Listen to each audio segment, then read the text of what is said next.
He was embarrassed, disappointed, and confused at the same time. He had millions in his bank account, but nothing prepared him for the moment he saw his mother ragged, barefoot, and begging at a street corner. What she told him shattered everything he believed about their past. Where are you watching from? Please comment below, and don't forget to like, share, and subscribe to my YouTube channel.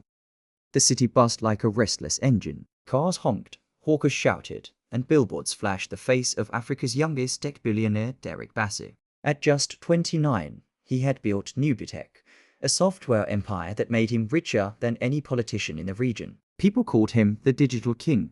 But tonight, despite the flashing cameras and red carpet at a tech award show, Derrick felt empty. He stepped into his penthouse later that night, the lights turning on automatically, revealing a world most people only dream of: leather sofas, golden walls, and a view of the entire city from the 35th floor. Yet, silence filled the room like a curse. No family, no warmth, just echoes of a past he rarely spoke about. His driver once asked, "Oh gee, no family visiting you for Christmas?" Derrick just smiled and said, "Family slows you down." But the truth, he hadn't seen his mother since he was 11. And he had no clue where she was or if she was even alive. The next morning, he dressed in black joggers and a face cap, trying to blend in as he made a rare visit to Yaba Market. He needed inspiration for his next tech project, something for the everyday Nigerian. But halfway through the crowded street, something froze him in place. A woman, thin, older, dressed in rags,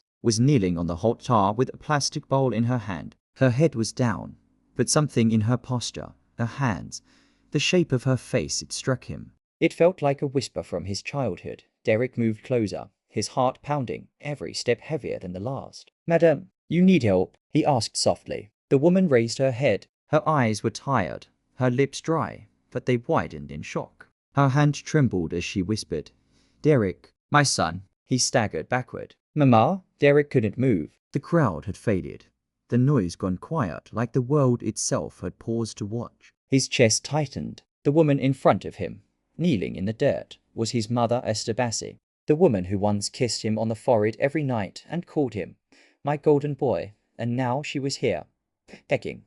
He knelt down beside her, eyes wide with confusion and pain. "Mama, what is this? Why are you here?" he whispered, trying to help her up, but she pulled away. "People are watching," she mumbled, her voice cracked and embarrassed. He didn't care. He stood, pulled her up, and wrapped his arms around her. The crowd murmured and pointed, but Derrick wasn't ashamed. His heart was breaking. He placed her gently into his tinted SUV and ordered his driver to take them to the penthouse. The ride was silent. She stared at the floors like she didn't belong. He kept looking at her through the mirror. His mother was alive, yet she looked like she had survived a war. Her face was older than her years. Her eyes, those kind eyes, held too many untold stories. Inside the apartment, she stood awkwardly. "You live here?" she asked, barely above a whisper. He nodded. "Yes, Mama. But why didn't you ever come looking for me? Why were you on the streets?" She sat slowly on the leather couch, her eyes scanning the room like it was a museum. Then she breathed deeply. "Because I was told." "You were dead." Derrick blinked. "Dead? By who?" Her lips quivered. "By the man who took you away. Your uncle, your father's brother." And that was when it hit Derrick like thunder. He remembered being taken from their small home after his father's burial. He remembered being put on a plane to the UK, and that man, Uncle Sylvester, telling him, "Your mother has moved on. You'll live a better life now." Derrick sat back, a dark storm building in his mind. "He told you I died." His mother nodded, eyes glassy. "He said there was a fire, and your body was never found." Silence. Pure, thick silence.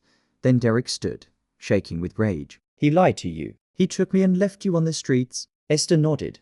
"I searched, Derrick, for 2 years. But then, I believed him. I gave up." Derrick looked out the window, tears sliding down his cheeks. Everything he knew, everything he built, was built on a stolen foundation. His mother wasn't weak. She had been betrayed. And now, he would find Uncle Sylvester because someone was going to pay. Derrick paced back and forth in the living room, his fists clenched, his jaw tight. His mind kept replaying the words. "He told me you were dead." His heart pounded louder than the traffic outside his skyscraper window. How could Uncle Sylvester, his father's own brother, lie like that? Why would he rip her mother and son apart? And for what? Esther sat on the edge of the sofa, her fingers rubbing the fabric like she was afraid it would disappear. I blamed myself for years, she whispered. I thought I failed you. Maybe God punished me for not being stronger after your father died. Her voice broke. I begged in hospitals. I cleaned gutters. I was in shelters. I got sick. But I never stopped loving you. Derrick turned to her slowly. You didn't do anything wrong, Mama. He did. That man ruined everything. His voice cracked, filled with pain and rage. He made you think I was dead, and he made me think you didn't care. Esther looked up at him, her eyes shining with tears. I would have died for you, Derrick. I almost did. Those words hit him like a punch in the chest. He dropped to his knees in front of her and held her hands. Mama, you'll never suffer again. I promise. I have money, power. I can fix this. But she shook her head slowly. Money doesn't heal time. It doesn't give me back the birthdays, the hugs, the first time you shaved or graduated. Derrick swallowed hard. For the first time in years, he felt like a little boy lost, broken, and scared. But I can still fight for you, Mama. I can make him pay. She looked at him, afraid. Revenge doesn't bring peace, son. But truth will. Derrick stood. Then we'll get the truth. All of it. The next day, Derrick cancelled all his meetings. No press appearances. No business calls. No awards. Just one goal. Find Uncle Sylvester. He called his private investigator, Follerin, a man known for tracking down missing people and dirty secrets. Within hours, Follerin had a report in hand. He lives in Lekki, Follerin said, placing a brown folder on Derrick's marble table. Owns properties. Drives a white Range Rover. He's the managing director of a company that you actually invested in 3 years ago. Derrick's jaw dropped. I've been funding that snake. Follerin nodded. It gets worse. Your mother's house was sold by him 2 months after your father's death. No trace of where the money went. No legal papers. No will he forged everything. Derrick clenched his teeth. He stole our house. He stole me. And he buried my mother with lies. He picked up his phone, dialed a number, and barked orders. Bought every investment I have in any company linked to Sylvester Bassey, and freeze his accounts.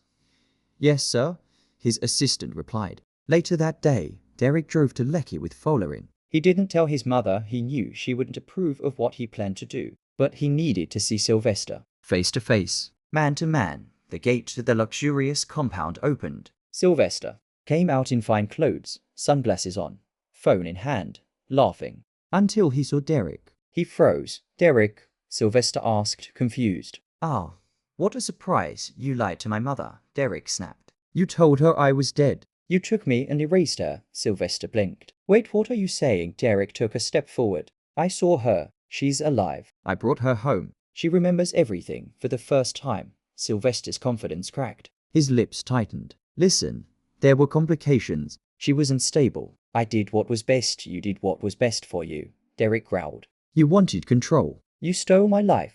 Sylvester's voice rose, defensive. Your mother was weak. She couldn't take care of you. I gave you a better future. Look where you are now. Derrick's voice dropped, cold. That future cost me everything.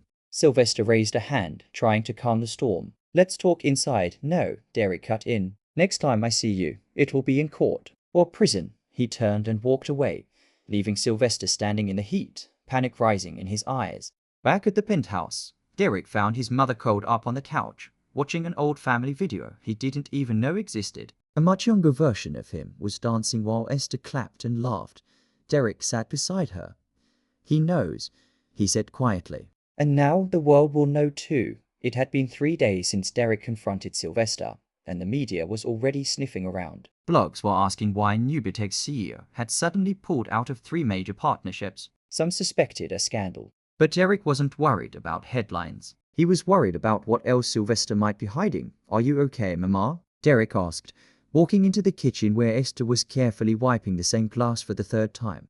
She gave a tight smile. Still trying to believe all this is real. She paused. I lived in silence for too long, Derrick. I forgot how to talk to people. I forgot how to live in a house. Derrick reached out and held her hand. You don't have to go back to that life ever again. Just then, his phone buzzed. Follerin. Derrick answered quickly. What is it? I did a deeper dig, Follerin said, his tone lower than usual. And you are not going to like this. Sylvester didn't just take you away. He's been living with your name. He used fake documents to claim he was your guardian and has been receiving payments from an offshore fund linked to your early inheritance. Millions. Derrick stood up straight. Wait, my father left me money? Follerin continued. Yes. A trust fund set up before he died. Your mother was supposed to be the guardian, but Sylvester forged papers saying she was mentally unfit.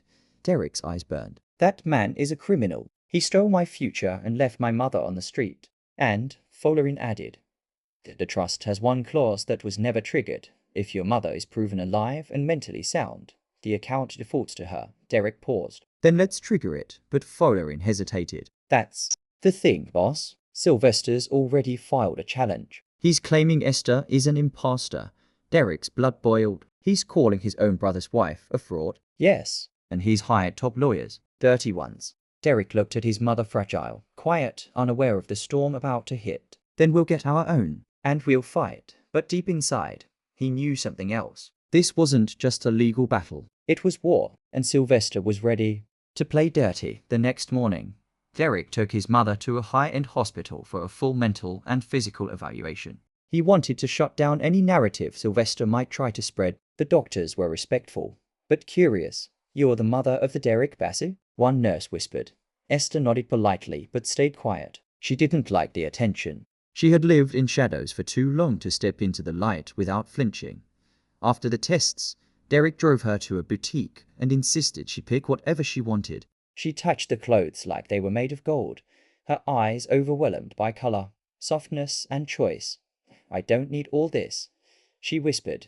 You deserve more than this. Derrick replied. As she tried on a simple cream blouse and brown skirt. Derrick noticed how her back still had faint scars. She hadn't said much about what happened during her years of suffering. He never pushed, but now his heart ached with guilt. That night, they sat together, sharing a quiet dinner. Then Derrick asked gently, Mama, can you tell me what happened? After I left, she stared at her food. At first, I thought you were visiting your uncle. He told me you needed a break. Then he stopped answering my calls. When I went to his house, he had moved. One neighbor said he flew abroad with a child. I just knew it was you. Her eyes glistened with pain. I went to the police, but they laughed. Said I had no proof. No husband, no voice. I shouted until I lost my voice. Then I begged. Then I starved. Derrick's stomach turned. Did no one help you? She smiled sadly. Some people gave me food. Some gave insults. One man offered help and took everything I had. I ended up sleeping outside a church compound for 2 years. They chased me away when I became too sick. Derrick couldn't hold his tears anymore. He wiped his face angrily. Mama, I'll never let anyone hurt you again. But deep inside, he knew the scars were more than physical. They were in her silence, her slow movements, the way she looked at doors like someone might come in and drag her away again. Just then, his phone buzzed again. Follerin. Boss, he said urgently. We've got a problem. A big one. What now? Sylvester's gone to the media. He's telling them you found a fake woman pretending to be your mother. He says you're having a mental breakdown and refusing to accept she's a con artist. Derrick froze. He has pictures. Edited ones. And guess what? One of your investors is already threatening to pull out. Derrick clenched the phone. Then it's time we go public. But how? Derrick stood and looked at his mother through the one thing he doesn't have. The truth. Derrick stood before the tall glass window of his penthouse, eyes fixed on the Lagos skyline, fists tight in his pockets. The lies were growing louder. Twitter hashtags accused him of losing his mind. Online blogs claimed he had hired an actress to play his mother. Some even said Nubitech stocks were plummeting, but he didn't care about his money. What hurt most was watching his mother tremble every time her name was mentioned in the news. We need to speak out, Derrick said aloud.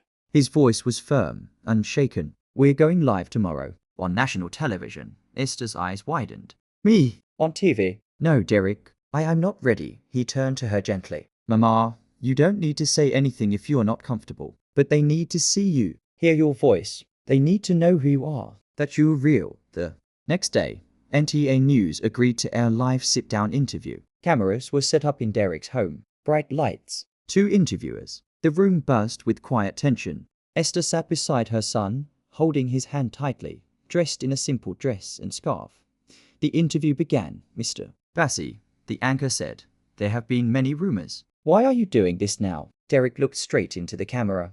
Because the woman sitting next to me is my mother. She was left for dead by a man I trusted. She was lied to, abandoned. And now that I've found her, people are trying to erase her again. But this time, we fight back. He then turned to Esther softly. Mama, Do you want to say something? Esther hesitated, then nodded. I don't have big words, she said quietly. I only have my son. I held him in my arms when he was born. I kissed his forehead every morning before school. He used to hide under my wrapper when he was scared. No lie in this world can take that from me. Silence. Then, applause. The production team clapped softly behind the scenes. The cameras shut off, but the fire had already been lit within an hour. The video went viral. The media tide turned fast. Hashtags like #Derrick and Mama and #SheIsReal began trending. The public started to dig into Sylvester's past. Journalists uncovered land deals with forged signatures and shady money transfers. Suddenly, people were listening, but not everyone was happy. Late that night, as Derrick reviewed legal documents with Follerin, his head of security entered the room. Sir, he said seriously, I think we have a leak. Derrick raised an eyebrow. What do you mean? We traced a series of anonymous tips made to Sylvester's legal team. They came from someone in this house. Someone with access to your private files. Derrick's face turned cold. Who? The guard hesitated. Ada. Derrick froze. Ada was his longtime assistant, loyal, brilliant, always by his side for the past 5 years. She helped him through every product launch, every scandal, every tough decision. No, he said firmly. Ada wouldn't do that. I understand, sir. But we found a money transfer from one of Sylvester's dummy companies to her personal account. 5 million naira. 3 days ago, Derrick stood slowly, heart breaking. Call her in. Minutes. Later, Ada entered the study, her eyes calm, almost blank. Derrick didn't waste time. Did you sell me out? Ada didn't speak at first. Then she sighed. He offered more than you ever did. Derrick's throat tightened. I trusted you, and I was loyal, she replied, until royalty stopped paying my bills. You never even gave me a raise in 3 years. This was about money? He asked, almost in disbelief. Ada shrugged. And a little truth. You think Sylvester's evil. You never asked why your mother disappeared. You don't know the whole story. Derrick narrowed his eyes. What story? She smirked. Ask your mother why she stopped fighting after just 2 years. Ask her who really signed you away. Derrick stepped forward, confused. What are you saying? Ada picked up her purse calmly. You've only heard half the truth, Derrick. Your mother isn't just a victim. She's hiding something. And when it comes out, let's see if the internet still cheers. She walked out slowly, leaving the room heavy with silence. Follerin looked at Derrick. Do we follow her? No, Derrick whispered. She gave us something more powerful than proof. She gave us the next question. He looked toward the hallway, where his mother sat folding clothes on the couch, humming a soft tune. Derrick's hands began to sweat. What if Ada was right? Derrick couldn't sleep. He sat on the edge of his bed, staring into the dark. Ada's words echoed in his mind like a drumbeat. Ask her why she stopped fighting. Ask her who really signed you away. All this time, he saw his mother as the victim, the one who suffered, the one who never gave up. But now, doubt was crawling into his chest. Ada had betrayed him, but her eyes had held no fear when she spoke. That confidence wasn't fake. She knew something. By sunrise, Derrick made tea and walked slowly to the living room where Esther sat on the balcony, wrapped in a shawl, watching. The city wake up, Mama, he said softly. She turned, smiling. Good morning, my son. He sat beside her, placing the tea on the small table. There's something I need to ask. She nodded, waiting. He looked her in the eye. Why did you stop looking for me after 2 years? Her smile faded. She looked down at her hands. Silent. I don't want to doubt you, Mama, he continued. But someone close to me said you might be hiding something. That maybe, just maybe, you gave up. Esther's lips trembled. She stared at the road below for a long time. Then, with a deep breath, she spoke. There's something I never told you, because I was afraid you'd hate me. Derrick's heart sank. The day Sylvester came to take you, she said, I didn't fight. Not at first. He came with 2 men, said your father had written something in his will, giving him custody if I couldn't support you. What? Derrick asked. Shocked. I was jobless, sick, hungry. We hadn't eaten in 3 days. I was still mourning your father. I thought maybe it was for the best. She paused, her voice breaking. I signed the paper, Derrick. I let him take you. Silence fell between them. You signed me away, Derrick whispered, his voice tight. I thought it would just be for a while. I thought he'd bring you back when I got better. But he never did. And by the time I realized I had been tricked, it was too late. The paper was fake. He disappeared. Derrick stood, pacing. Why didn't you tell me this before? Because I didn't want you to see me as weak, she said, tears falling now. I didn't want you to think I gave up on you. He looked at her, heart torn in two. This woman, his mother, was both victim and decision-maker in the worst chapter of his life.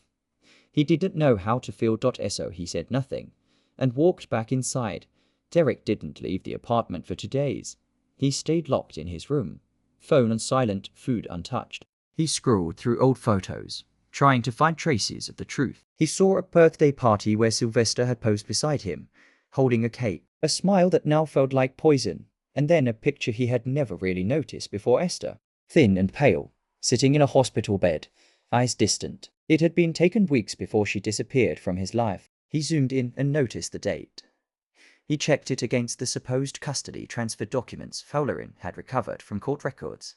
The dates didn't match. She was still sick, he muttered. She didn't even know what she was signing. Suddenly, he felt a pang of guilt. She had trusted Sylvester, trusted the wrong person, just like he trusted Ada, just like he had trusted silence to mean safety. Later that night, Esther knocked on his door gently. "Derrick," she said softly. "Can I come in?" He hesitated, then nodded. She walked in slowly and sat on the edge of his bed. "I was scared you wouldn't talk to me again. I just needed time," he said quietly. "I felt betrayed, Mama. Not because of what happened, but because you hid it from me." She looked down. "I've lived in shame for so long. It became my second skin." Derrick reached for her hand. "No more hiding. If we're going to fight Sylvester, we need to be honest with each other, and with the world." She nodded. "There's one more thing you should know." Derrick froze. "What is it?" Esther took a shaky breath. "Your father, he didn't die the way Sylvester said. It wasn't an accident. There was a fight. A big one. And Sylvester was there." Derrick sat up. "You think?" "I think he did more than just steal you. I think he killed your father." The room spun. Everything Derrick knew was burning. Derrick couldn't breathe. He stared at his mother, like he was seeing her for the first time. His voice came out hoarse. "What do you mean? You think he killed Dad?" Esther swallowed hard, her fingers gripping the hem of her wrapper. "Your father, Benjamin, was planning to cut Sylvester off. He found out Sylvester had been stealing from his business. It wasn't small money, Derrick, it was millions. He told me the night before he died that he was filing charges." Derrick felt his chest tighten. "And then what?" Esther's eyes welled up. "The next morning, Sylvester came to the house. They argued loudly. I heard a crash from the backyard. By the time I ran outside, Benjamin was lying on the floor, bleeding. Sylvester said it was an accident, that he fell and hit his head." She wiped her face with shaky hands. "I was in shock. I couldn't think. I was still recovering from childbirth, complications, and Sylvester. He acted so calm. He said he would handle the burial. Said it was what Benjamin would wanted. I let him." Derrick's voice was flat. "You never went to the police?" She shook her head. "Who would listen to a sick, jobless widow with no proof? I didn't even get a death certificate. Sylvester handled everything. And within weeks, he took you away." Silence fell between them. But this time, it wasn't filled with shame. It was filled with a new fire. Derrick stood slowly. "Then we don't just expose him for fraud. We reopen Dad's case." Esther blinked. "Do you think that's even possible?" Derrick nodded. "I'm a billionaire, Mama. If money built the lie, then I'll use money to destroy it." Derrick called Follerin first thing the next morning. "We need to trace my father's death, the scene, the burial, every record. And I want to know where Sylvester was every hour of that day." Follerin was quiet for a moment. "You're planning to accuse him of murder?" "I'm planning to uncover the truth," Derrick replied. Later that afternoon, they drove to the family's old house in Churalier, the last place Benjamin Bassi had ever seen the sun. The gates were rusty, and the paint was peeling. A stranger now lived there, but Follerin had pulled some strings. Derrick and Esther walked slowly around the back of the compound. Her steps were shaky, her breathing heavier. "This was where it happened," she whispered. "He was lying right there, by the mango tree." Derrick looked around, then turned to Follerin. "Call the forensics team. I don't care how long it takes. If there's anything still here, blood, bone, anything, we find it." Back in the SUV, Esther sat quietly, watching the road blow past. "I keep asking myself," she said softly, "what if I had fought harder? What if I had screamed louder? Maybe your father would still be alive. Maybe we'd still be a family." Derrick looked at her. "You were a victim, Mama. But now, we're survivors. And survivors fight back." The following day, Follerin returned with an update. The burial records from Benjamin's funeral, forged, The hospital never received his body. His death certificate was printed by a fake company that shut down weeks after the burial. Derrick's blood ran cold. So, where is my father's body? Follerin stared at him. We don't know, Esther gasped. You mean? We buried an empty coffin? Follerin nodded slowly. Most likely, that night, Derrick couldn't sleep. Every time he closed his eyes, he saw Sylvester standing beside that mango tree and Benjamin lying in the dirt. Dying alone, Derrick opened his laptop and wrote a single sentence in his notes app. Justice for my father, peace for my mother, and the end of Sylvester Bassey. But what he didn't know was that Sylvester had already seen it coming, and he had just hired someone to destroy the only witness left alive. Derrick woke up to the sound of glass shattering. It wasn't loud, but sharp enough to freeze his blood. He jumped out of bed and rushed toward the kitchen, heart pounding. Esther stood there, shaken, holding a broom. The floor was scattered with glass from a broken window.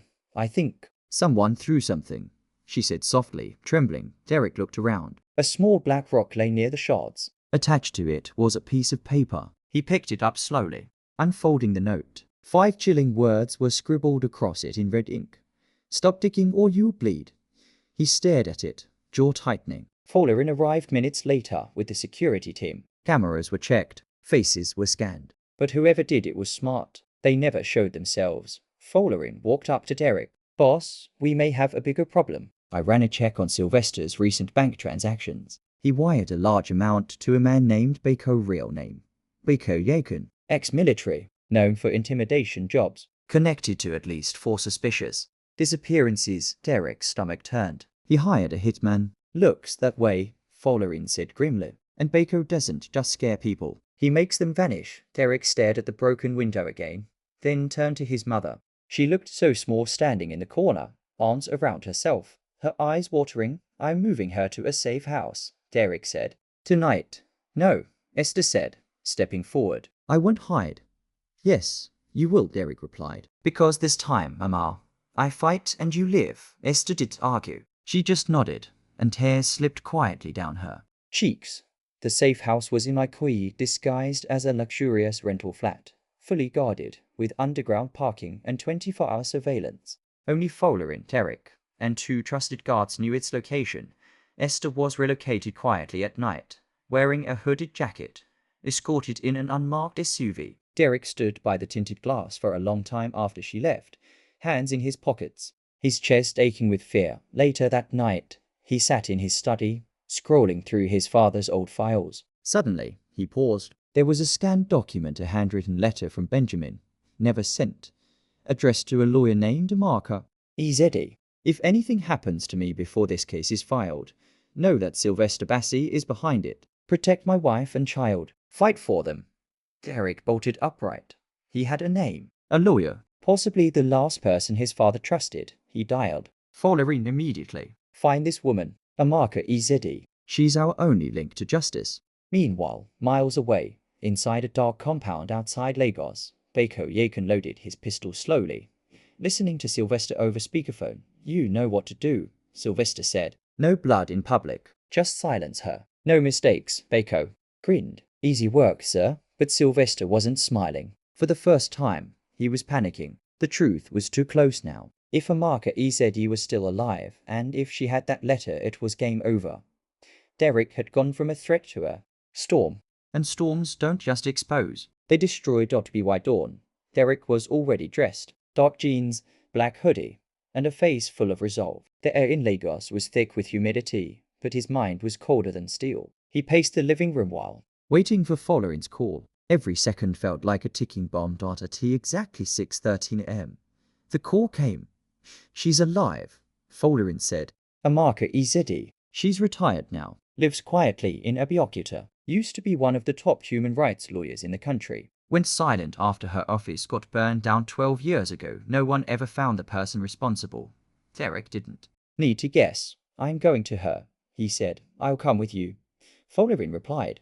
No, you stay here and watch over my mother. Don't let anyone near that safe house. Not even me without clearance. Follerin hesitated, then agreed. All right, but be careful. If Sylvester knows you're looking for her, he'll try to erase her too. Derrick finished grimly. By mid-morning, Derrick was on the road to Abeokuta with one bodyguard driving. The highway stretched endlessly, but his thoughts moved faster memories of his father's love, his mother's screams, Sylvester's lies. They reached a quiet part of town. Red soil roads, rusty gates, simple bungalows. Derrick stepped out in front of a small fenced house with peeling paint. A sign outside read, Amarka's Books and Services. He knocked gently. A woman in her late 60s opened the door, wearing reading glasses and a loose wrapper. She looked up at him without fear, her sharp eyes scanning his face. Derrick, Bassie? She asked calmly. Derrick blinked. You know me. She stepped aside and opened the door wider. Come in. Your father told me you'd come one day. The inside of Amarka's home was quiet, filled with old legal books and dusty frames. Derrick sat on a hard wooden chair while she poured tea. No greetings, no pleasantries, just truth. Your father visited me 2 weeks before he died, she began, setting down the cup. Said he had evidence, bank statements, signed checks, proof of fraud. He was going to file a case against Sylvester and strip him of every asset. But then he stopped calling, and then I heard he died. She sighed. That day I knew. Derrick leaned forward. Why didn't you come forward? She looked at him. Because someone tried to kill me, Derrick. My office was set on fire. 2 of my interns were trapped inside. They didn't make it. I lost everything. Files, reputation, peace. His throat tightened. I'm sorry. She shook her head. I didn't stop working. I just went quiet. And I kept the most important thing. Amarka stood, walked to an old drawer, and pulled out a brown envelope. Your father gave me this. I've kept it hidden all these years. She handed it to him. Inside were 3 things. A handwritten testimony from Benjamin Bassie, a bank ledger showing illegal transfers made by Sylvester, and a voice recording. Amarka explained that tape was recorded during their last argument. Benjamin suspected he was being watched, so he hid a MIC on himself. Derrick pressed play. The tape crackled, then played. Benjamin, you're stealing from your own brother. You think I won't find out? Sylvester, you're weak, Ben. Always hiding behind your morals. But guess what? Weak men don't survive in this world. Then a scuffle. Benjamin panting. What are you, Sylvester? Sylvester? You talk too much. The audio ended in a scream. Then silence. Derrick's entire body went cold.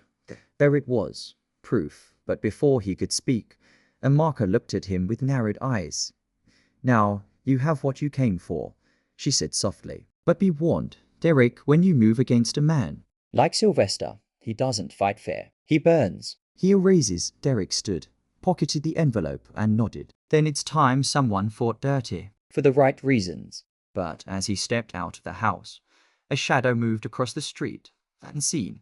Watching Baker Yakin had found him, and the next move would be war. Baker Yakin wasn't just good at following people, he was invisible. By the time Derrick left Amarka's home in Abeokuta, Baker was already inside an abandoned kiosk 2 buildings down, watching through a broken mirror. He didn't take pictures. He didn't make calls. He watched. That was enough. Back in the SUV, Derrick tucked the brown envelope into the inner pocket of his jacket. His bodyguard, Tar, was waiting behind the wheel. We good, boss? Tar asked, watching the mirrors. Very, Derrick said. Let's move. I'm done hiding. They started the long ride back to Lagos, unaware that just 2 motorbikes behind them. Baker was tailing without headlights. As the sun began to set, Derrick's phone buzzed. It was Folarin. I don't like this, Folarin said. You were off-grid for too long. Something feels wrong. I'm almost back, Derrick replied. I got the evidence. All of it. My father's voice. His signature. The ledger. We can bury Sylvester with this. But Folarin wasn't calm. You need to go dark. Tonight. Don't go home. Don't post online. Sylvester's too quiet. And when snakes go quiet, it means they're ready to strike. Derrick was about to answer when the SUV jerked sharply. Tar slammed the brakes. A white Hilux truck had pulled out of nowhere and blocked the road. Reverse, Derrick shouted. But before the car could move, masked men jumped out of the bushes. 3 of them, fast and armed. Tar drew his gun, but Baker moved quicker. One shot clean, silent. Tar collapsed onto the steering wheel. Derrick's breath caught in his throat. The door was wrenched open. Baker stepped in, cool and calm. Mr. Bassie, he said in a low voice. Time for a long sleep. But Derrick didn't freeze. He lunged. The 2 men crashed into the back seat, fists flying, elbows slamming, windows shattering. But Baker was stronger. He pinned Derrick down and reached for the envelope. Where is it? He hissed. Where's the tape? Derrick's eyes burned. Burn in hell. Suddenly, a second shot rang out. One of the masked men dropped, then another fell. Sirens wailed in the distance. Backup. Follerin had sent backup. Baker swore, grabbed a knife from his boot, and slashed Derrick's shoulder before diving through the open door and vanishing into the bush. The tape was still in Derrick's jacket. At the hospital. Derrick winced as a nurse stitched his shoulder. You were lucky, the doctor said. The cut was deep, a few inches higher. But Derrick wasn't listening. He was dialing Follerin. They know.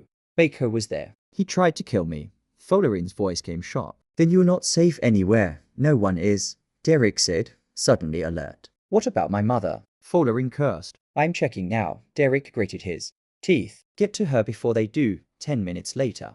Follerin called back. She's gone. Derrick's world collapsed. What? She's gone, boss. The guards were drugged. Cameras offline. Door's not broken. Someone opened it from the inside. Derrick staggered to his feet. Pain shot through his body, but fear shot deeper. Find her. I don't care how. Use the army if you have to, but deep down, something felt worse than fear. It felt planned. He remembered what Ada had said. Your mother isn't just a victim. She's hiding something. Could it be? Could Esther have left? No, but still, no forced entry. No broken doors. No struggle. Just silence. Derrick picked up the blood-stained envelope from beside his hospital bed. His father's voice was still there. The ledger. The last chance at justice. But justice meant nothing if his mother was gone. He slumped in the chair. Baker hadn't failed. Baker had taken the one thing Derrick couldn't replace. And now, the hunter would become the hunted. By morning, Derrick was out of the hospital against medical advice. His shoulder burned. His body ached. But the hole in his chest was deeper than any wound. They had taken his mother. Again. But this time, she wasn't just missing. She had vanished into thin air. No struggle. No noise. No trace. Only a single white envelope was left on the table at the safe house, resting where she had last sat, folded once and addressed simply, to my son.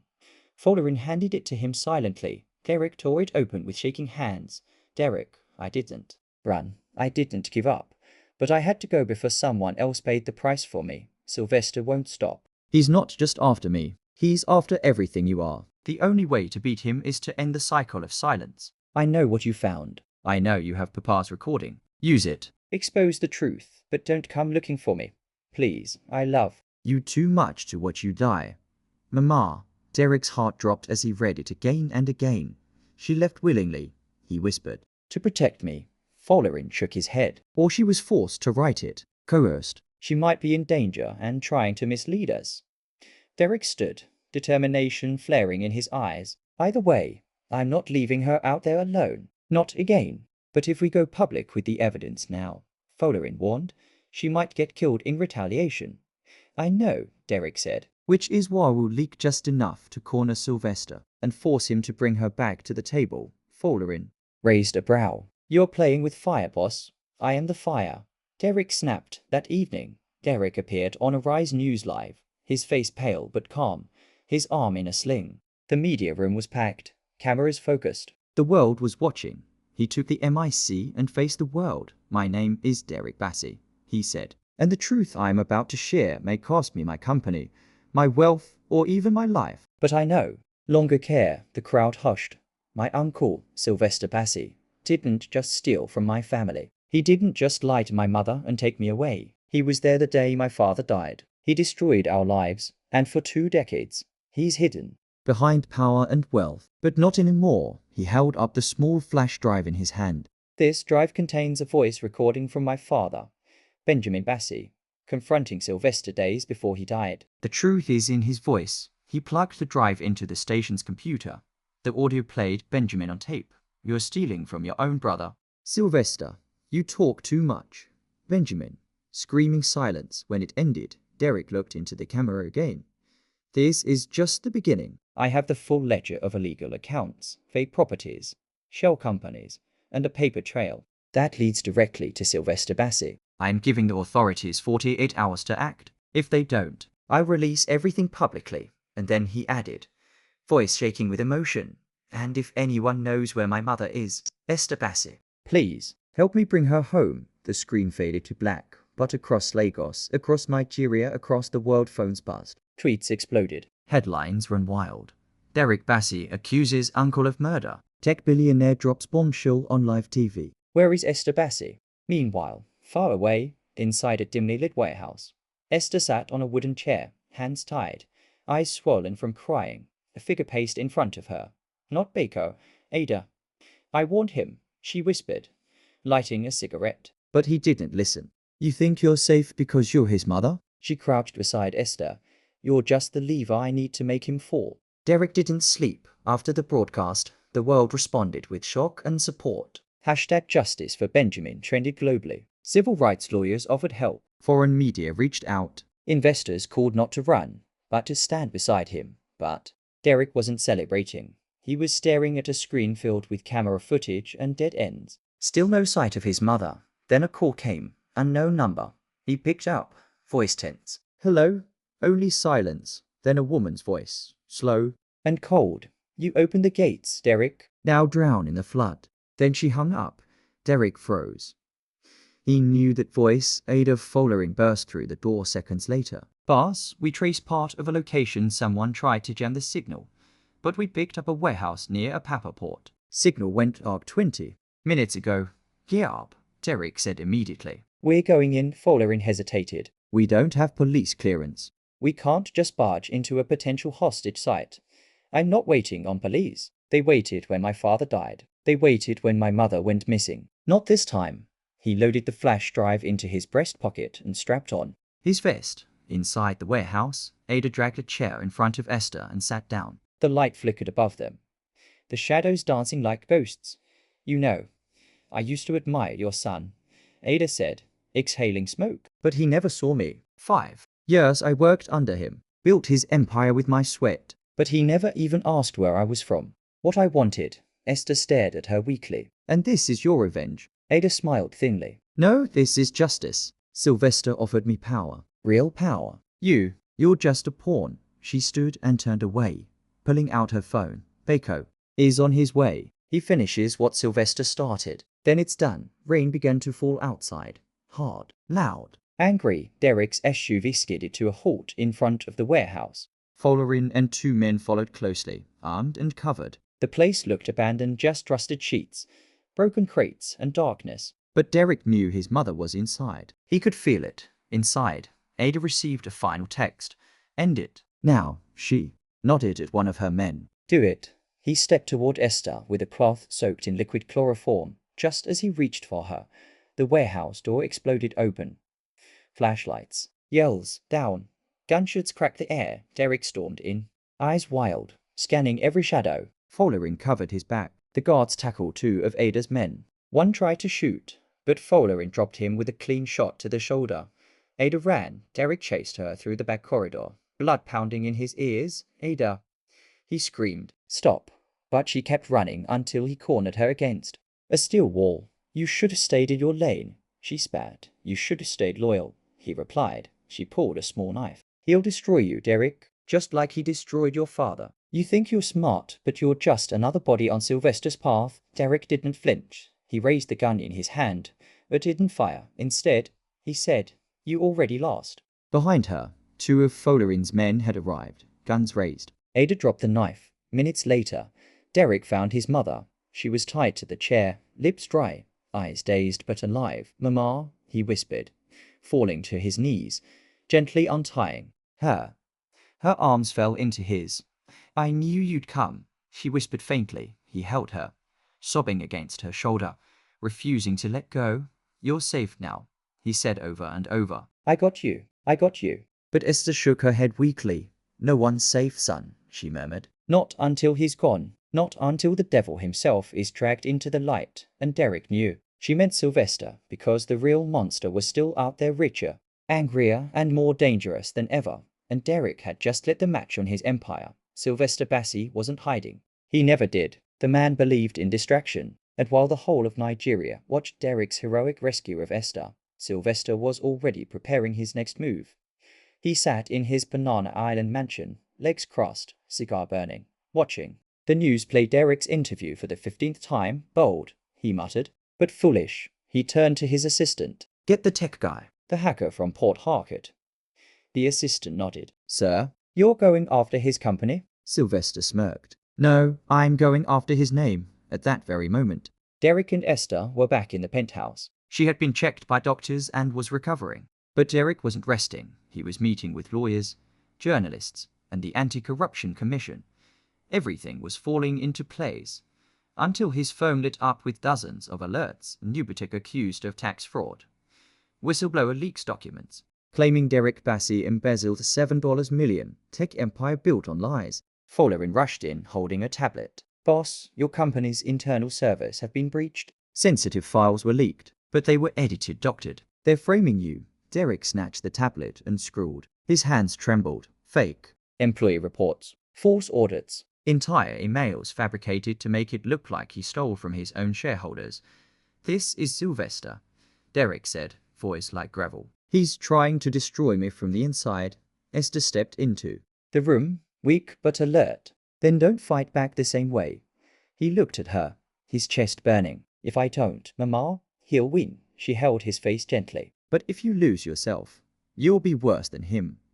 Follerin's phone buzzed again. He picked it up and turned pale. Boss, you need to see this. They turned on the TV. Sylvester was live, wearing a crisp agbada, standing beside two forensic analysts and a woman claiming to be an ex-Nubitek employee. He faced the cameras with a calm smile. I loved Derrick like a son, he began, fake sadness coating every word. But when someone you love begins stealing, lying, ruining their father's good name, you must speak. The so-called analyst raised doctored graphs. The woman told rehearsed lies. It was a carefully choreographed attack. Then Sylvester dropped the hammer. I filed a petition to freeze Derrick's accounts, to protect the public from fraud, and I asked the EFCC to begin a full investigation. The room fell into silence. Derrick stared at the screen, fists clenched. They're freezing your assets, Follerin said. Your name is about to become poison. Derrick nodded slowly. Let them. Follerin blinked. What? Derrick turned to the window, eyes fierce. Let them freeze the accounts. Let them investigate. I've already transferred the final evidence. In 48 hours, it goes to Interpol, the US Embassy, and the Nigerian Supreme Court. But your company, your empire, Follerin protested. Derrick turned. He wants my name. Let him have it. I'll bury him with my father's voice. He opened his laptop and queued up the unedited version of the voice recording. Then he turned to Esther. I will lose everything if I have to, but I will not lose you again. She reached for his hand. You are your father's son, she whispered, tears in her eyes. And he is about to know it. For the first time in 25 years, Sylvester Bassey felt the floor under him. Shift.it began with a knock on his door. He opened it to see Chief Lawson, one of his longest political backers. The man who once called Sylvester the future of African finance. But today, the chief didn't smile. He held a manila envelope in one hand, and in the other a signed letter. I am pulling out, he said flatly. Sylvester blinked. Excuse me. I've seen the tapes, Sylvester. The full audio. The world has. That boy Derrick released it to Interpol. America is watching now. EFCC is watching. And I'm not going down with you. Sylvester's face turned cold. After everything I've done for you. Chief Lawson shook his head. Everything you did for yourself. I just benefited. But it ends here. You're not just losing allies, Sylvester. You're losing cover. He dropped the envelope at Sylvester's feet and walked out. Sylvester didn't pick it up. Instead, he walked slowly to his study, sat in the dark, and lit a cigarette. He wasn't finished. Not yet. Back in Derrick's penthouse, Esther was slowly regaining strength. She could finally walk across the room. Without help, the tension on her face had begun to lift. But the fear lingered. Derrick watched her from the doorway. Can I show you something? He asked gently. She nodded. He led her to his private workspace and hit play on a screen. It was a short video titled Benjamin Bassey. His final words. The video showed scanned pages of Benjamin's handwritten ledger, his voice recording overlaid on dramatic visuals, and finally a short tribute to the man Sylvester had erased. Esther covered her mouth, tears falling. He deserves to be remembered, Derrick whispered, not just as my father, but as a man who tried to stand for truth. For us, Esther gripped his hand. He would be proud of you. Follerin entered moments later, a small smile on his face. Boss, I think it's happening. Derrick stood. What is? He handed over his phone. EFCC had issued an arrest warrant. Interpol confirmed the voice recording's authenticity. Sylvester Bassey was officially being investigated for murder, forgery, and corporate theft across multiple countries. The walls were crumbling, but Sylvester wouldn't go quietly. As the pressure closed in, he made a desperate move. He gathered his remaining loyalists, 3 armed guards, 2 shady lawyers, and a forged private passport. He was going to flee the country. The plan was simple. Private jet. Take off from a discreet runway outside Abuja, destination unknown. He didn't make it past the VIP lounge because Derrick was already there. Going somewhere? Derrick asked, stepping out from behind a pillar. Sylvester froze. You think I didn't know? Derrick continued. The same hacker you paid to destroy me. He works for me now. Sylvester looked around. All his guards were gone quietly, taken out one by one. Follerin stepped forward from the shadows, handcuffs ready. Sylvester growled. You little bastard. You think this changes anything? You'll be broke by next week. Your company's name is garbage now. Your stocks are crashing. Derrick stepped closer, eyes locked. I can build another company, he said calmly. But you can't build another name. Not from prison. Sylvester lunged, but Follerin grabbed him from behind, twisted his arm, and snapped the cuffs on. The airport echoed with flashing cameras and shouting reporters. Is it true you killed your brother, sir? Did you forge the will of Benjamin Bassey? Are you responsible for the disappearance of Esther Bassey? Sylvester said nothing as he was dragged away, but as he passed Derrick, he stopped, leaned in and whispered, This isn't the end. Derrick didn't blink. No, he replied. It's the beginning. 3 weeks later, the courtroom in Abuja was packed beyond capacity. Outside, hundreds gathered with signs. Justice for Benjamin, protect Esther, and end elite corruption. The trial of Sylvester Bassey wasn't just another legal case, it had become a national reckoning. The man who once controlled governors and bank CEOs was now sitting in the defendant's box, wrists shackled, eyes hollow. Esther sat quietly in the second row, flanked by security. Her hands never stopped shaking. Derrick sat just 1 row ahead, wearing a black suit. No flash, no ego, just fire in his eyes. The prosecutor, backed by Interpol and Nigeria's EFCC, opened with a calm but chilling statement. This man stole a child, buried a brother, and built an empire of lies. But the truth outlived him.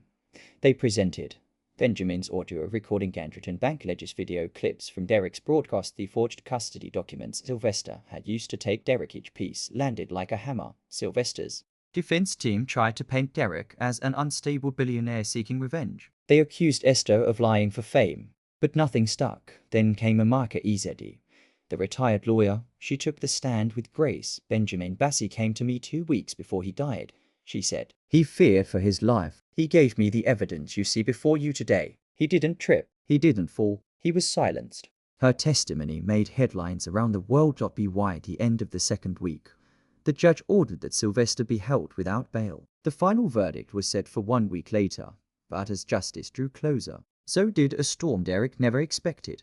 That night, Follerin barged into Derrick's office holding a folder, his face pale.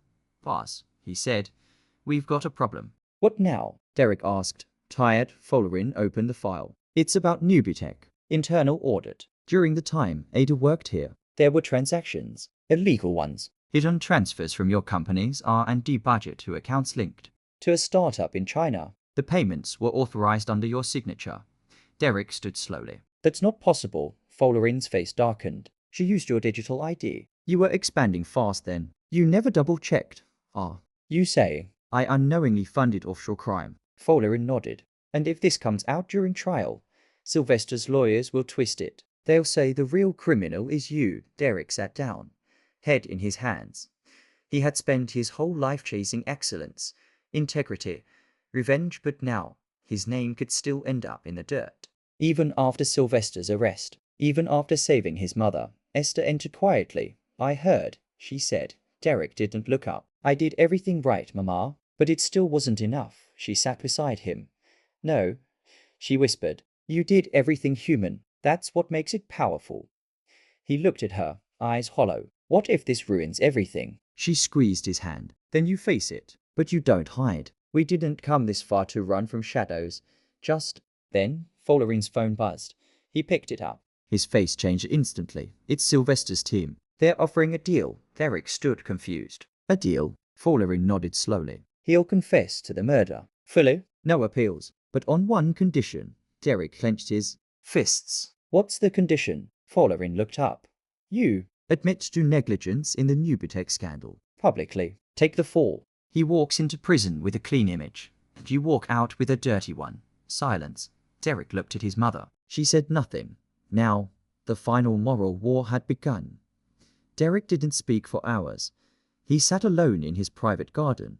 The night air thick around him. Crickets chirped softly, but his mind was a war zone. If he accepted the deal, Sylvester would finally confess, but Derrick would take a hit that could ruin everything he had built. If he refused, Sylvester might spin a new lie, escape through legal cracks, and the full truth might rot in court battles for years. His phone buzzed. It was a message from the prosecutor. The court wants a final witness list by tomorrow. If you're going to make a move, now is the time. He sighed deeply, eyes fixed on the moon above. His mother stepped out quietly. She wore a long shawl and held a flask of tea. No words, just presence. Derrick finally broke the silence. Mama, if I take this fall, my company collapses. Investors run. My name. It may never recover. Esther sat beside him, calm and quiet. Do you remember what your father used to say when things got too heavy? Derrick shook his head. He said, a good name is not what others give you, it's what your conscience lets you sleep with. Derrick looked at her. Her face was older now, lined with pain and time, but her eyes were clear, stronger than ever. I can lose everything, he said. She placed her hand over his. No, son, you'll be giving the world something they don't see anymore. A man who took responsibility to stop evil, even if it cost him everything. That's not losing, that's leading. The next day, Derrick entered the courthouse like a man walking toward fire with purpose. He took the stand before the judge could call him. I'd like to make a statement, he said. The room went still. I've been portrayed as a hero in this case, he began. But there's something you need to know. During the expansion of my company, I failed to properly oversee key transactions. Ada, an employee, used my credentials to siphon funds. I didn't know at the time, but I should have. That's on me. Gasps rippled through the courtroom. Sylvester's lawyers smiled. They thought they had won. Then Derrick turned to the judge. I take full accountability. I'm ready to pay the fines, cooperate with investigations, and rebuild. But I will not let my mistake cover up a murder. He looked straight at Sylvester. You killed my father. You lied to my mother. You forged a life of luxury from our pain. And now the world sees you. Sylvester's lips quivered. His mask cracked for the first time. 2 weeks later, the final judgment came down. Sylvester Bassi sentenced to life imprisonment without parole for murder, conspiracy, and multiple counts of financial fraud. The courtroom erupted. Reporters swarmed the building. Protesters cheered. Survivors of other fraud schemes inspired by Sylvester's tactics came forward, but Derrick didn't stay for the cameras. He walked his mother through the back exit and into a quiet car dot in the months that followed. Nubitech's shares dropped, then rose again after Derrick stepped down and restructured the company under a non-profit mission. Derrick paid the fines for the negligence case, opened a tech literacy foundation in his father's name, and refused interviews. Esther started a small organization for women who had been abandoned or homeless. She named it Still Standing. One afternoon, as they sat on a bench overlooking the Lekki coastline, Esther reached for his hand. You lost a lot, she said softly. Derrick smiled, watching the waves crash. No, he replied. I found you. I found truth. And I found the kind of peace money could never buy. She rested her head on his shoulder for the first time in years. They were not running, they were simply home.